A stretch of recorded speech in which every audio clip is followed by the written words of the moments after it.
ராணிப்பேட்டை மாவட்டம் சோளிங்கர் அடுத்த பில்லாஞ்சி பகுதியை சேர்ந்தவர் சங்கர். இவர் டிவிஎஸ் தொழிற்சாலையில் வேலை பார்த்து வருகிறார். இந்த நிலையில் இவர் தன்னுடைய உறவினர் வீட்டு விசேஷத்திற்கு செல்வதற்காக தன் மகள் பிரியாவை இருசக்கர வாகனத்தில் அழைத்துக் கொண்டு சென்றுள்ளார். அப்போது திருவள்ளூர் மாவட்டம் ஆர்கேபேட்டை ஒன்றியம் ஸ்ரீ காளிகாபுரம் கிராமத்தைச் சேர்ந்த ராஜேஷ் என்பவர் பில்லாஞ்சி வழியாக சோளிங்கர் நோக்கி வேகமாக காரை ஓட்டி வந்துள்ளார். அப்போது இருசக்கர வாகனத்தில் உட்கார்ந்து கொண்டிருந்த பிரியா மீது வேகமாக மோதியுள்ளார்.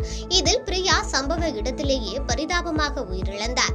அருகில் இருந்த அவரது தந்தைக்கும் பலத்த காயம் ஏற்பட்டது. பின்னர் இதுகுறித்து தகவல் அறிந்து வந்த சோளிங்கர் காவல்துறையினர் பிரியாவின் உடலை கைப்பற்றி பிரேத பரிசோதனைக்காக அனுப்பி வைத்து விசாரணை மேற்கொண்டு வருகின்றனர். இந்நிலையில் பிரியாவின் உறவினர்கள் பிரியாவின் உயிரிழப்புக்கும் சங்கரின் இரு கால்கள் துண்டானதை குறித்தும் இழப்பீடு கேட்டு மருத்துவமனை முன்பு சாலை மறியலில் ஈடுபட்டனர். இதனால் அங்கு பெரும் பரபரப்பு ஏற்பட்டது.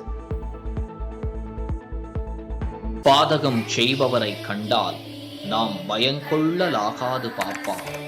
மோதி மிதித்து விடு பாப்பா, அவர் முகத்தில் உமிழ்ந்து விடு பாப்பா. அண்மை செய்திகளை உடனுக்குடன் தெரிந்து கொள்ள இணைந்திருங்கள் எம் நாடு தொலைக்காட்சியுடன்.